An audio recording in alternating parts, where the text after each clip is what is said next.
Hello, it's Liz here with Stampin' on the Rock. Today I'm going to share with you a simple Christmas card. It's coming to that time of the year when I've been having people ask for more Christmas card ideas. I have run some Christmas card classes already, and those are for the most part done as far as classes go, but I'll still give you lots of ideas for creating on your own.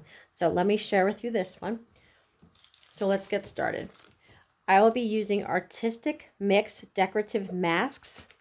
If that is new to you, if you've missed that, it is in they are in the annual catalog, but you can also find them online. If you did not see them, they are on page 128 in this The Wow Factors. All sorts of things. There are extras here to add to your cards, which is a lot of fun to get into. So the decorative masks is number 3, Artistic Mix Decorative Masks. And I've used masks before, but these are slightly different.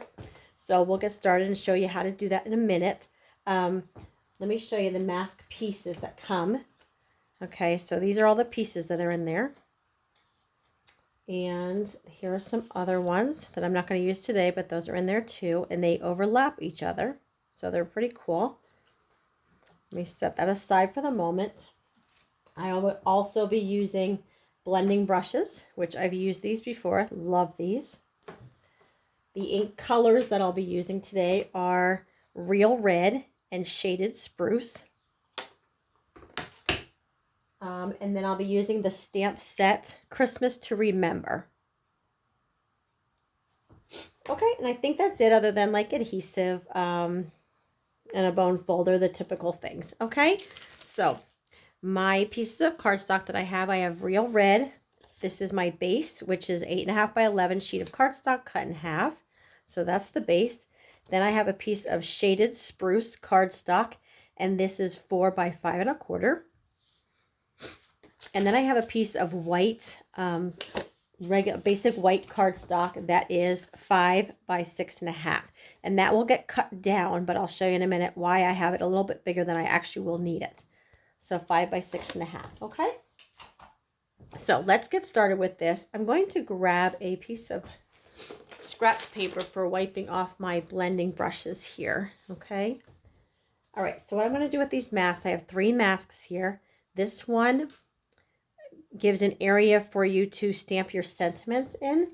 So let's start with this one. So I want this piece of white paper to be a little bit bigger than what I'm actually going to need, because what I'll end up needing on my card is a 3 by 3/4 by 5.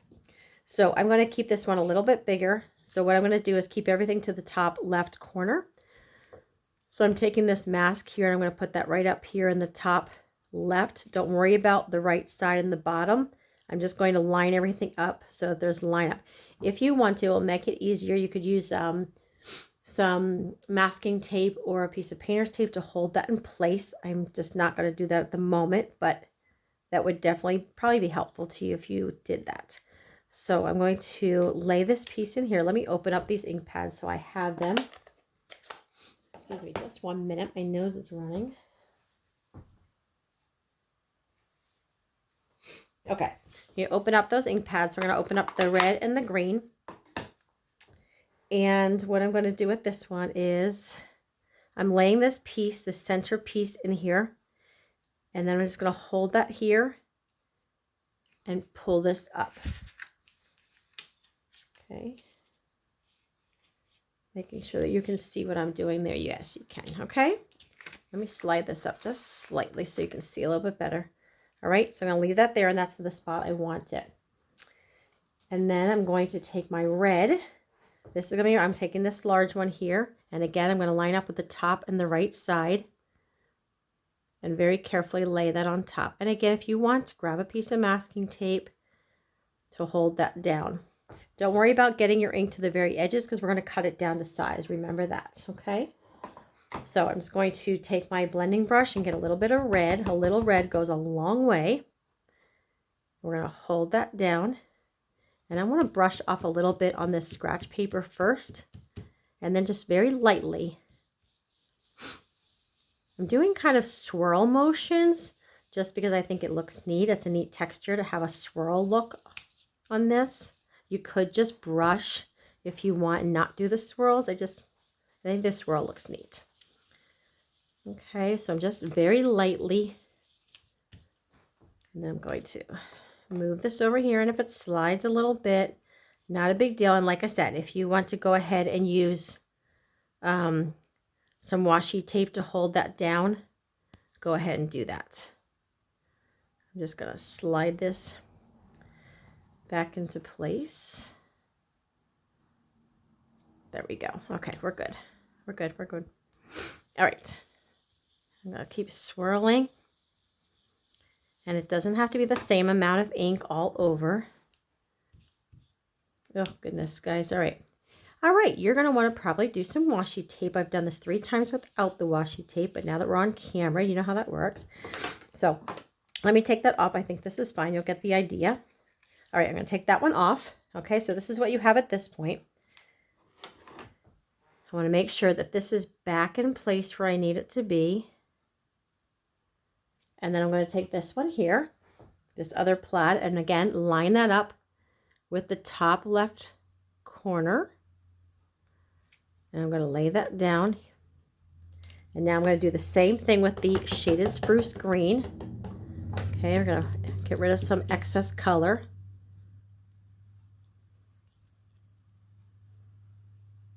Okay. And then I'm going to start brushing again, do a little bit of a swirl motion. And that one I forgot to, you want to brush off a little bit so it doesn't get so, see how that came out really dark? Okay, it's all right. Okay, brush off a little bit. And all around, a little bit of a swirl motion going on. I'm going to move this over here. Kind of an awkward position here for the camera, so but hang with me here. Get the idea. Okay, and then if you want to, go ahead and I'm going to put this here. And I'm going to do a little bit darker right around where the sentiment is going to be. Brush that a little bit, but I want to do just a little bit darker here so that you'll see what I'm done. It'll be like a frame around this.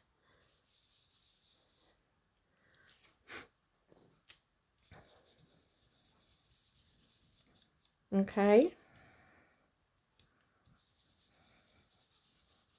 All right. I'm going to take that off of here. Now let's pull this up. Take this off of here, and I'll take this off of here, and look at that. Okay, so look at that look we have there. All right, so then what I'm going to do, I love that. So what I'm going to do now, let's get rid of this. I don't need that in there anymore. And I'm going to cut this down to size. So what I want is a 3 3/4 by 5.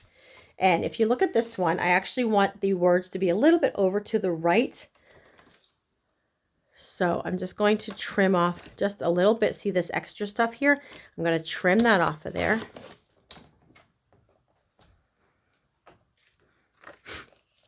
And let's trim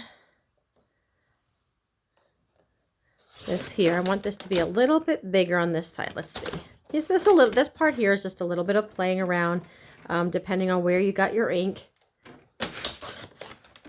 Okay, that one's good. All right, and I want this to be a little bit, I want it to be off-centered is really what I'm trying to say. So let's take this now, and I'm going to do this at 3 3/4. There we go. Yep, we got it. This is what I want. And then you can save these extra pieces if you want to use it for something else.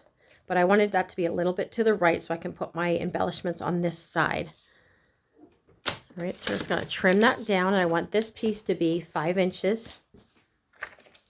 So let's see where this comes out here. That's a little further down I want, so I'm going to move this up. This part here is just a little bit of playing around with it. Let's get this at 5 inches. There we go. Okay, now I have what I want to work with. We'll get this out of here. Okay, so this is my piece now. I'll take my words. I'm going to stamp those in the green. Just tap, tap, and just go ahead and stamp. And it's going to come out darker because when we did the, ooh, stuck my finger right in it. When I did the blending brush, it's just very lightly going. So now I'm going to use the shaded spruce ink straight on, and it will come out darker than what the other ink looks like. Okay, so let's stamp that right over top. Love it. Okay, great. Okay, so it doesn't matter that it stays right inside that white or goes out a little bit because it's going to come out darker than what you did with the blending brushes. Okay, all right, let's close up these inks so we don't have a mess and stick our hands where we don't want them, right? It's right in the ink pad. I already have a little bit of ink on me, so those of you who feel like, oh, I always have ink on myself, check it out. It's there. Just rub my hands, all good. Okay, so let's turn this over. And I'm using the Stamp and Seal. Pull it back and snap. And let's put this on top of the shaded spruce. Turn that over and press that down. Let's take the Real Red cardstock. And I'm going to fold this in half. While I'm doing this, let me just tell you, check out the stampingontherock.com. There are still some clearance items, great clearance items that are on the rack there. So make sure to check those out. There is a new suite that came out that you would want to check out also. When you go into the Shop Now page, it will come right up. And it's called Fitting Florets, I believe. I might not be exactly correct on that one, but it's a beautiful suite with a lot of coordinated products, so check that out. Okay, put that down. There you have it. And then I'm going to use these little embellishments that are called adhesive back seasonal sequins. And I gave the suggestion once before that many times the colors aren't written on here, so get the colors from the catalog or from, online. You can find them too, and then write your colors right on here, and that way you know what colors you have to work with. Okay, so this is where the coordination comes in. The cardstock that I used here is shaded spruce cardstock, and the pieces on here are garden green, but they coordinate. They're not the exact same colors, but they coordinate really well. So I'm going to go ahead and use, there's 3 different size embellishments here. I'm going to use my scissors and poke one of those off of here. I'm going to put this right here in the corner. And let me take 2 of these smaller ones. And we're going to put these up here. We'll add another one here. Okay, and you can add as many as you want or as few as you want, but there you go. So super simple little Christmas card. Hope that gave you an idea. And check out these these artistic mixed decorative masks. That's a lot of words to say. Artistic mixed decorative masks. Check those out and just play around with them. Pick out different color combinations and enjoy creating with them. Like I said, this is the other one, and they work over top of each other. And yeah, I just grab some colors and play around with them. If the first one doesn't come out exactly like you like it, it's okay. Try again. Do something else with it. But anyway, and then look at this. You'll see I used a different pressure with the blending brushes, and this one came out darker. This one came out softer. So you choose which one you like. I would always suggest go super, super light with it. You can always make it darker. It's really hard once you have it dark to go lighter. It's just, you can't do that. So anyway, just brush very, very light with it. And then if you decide you want it darker, go for that. So that's it. Hope that was something new for you, something you learned and inspired you. Give it a try. And any questions, let me know. And you like what you see here, hit that share button. Thanks so much, guys. Talk with you later. Bye-bye.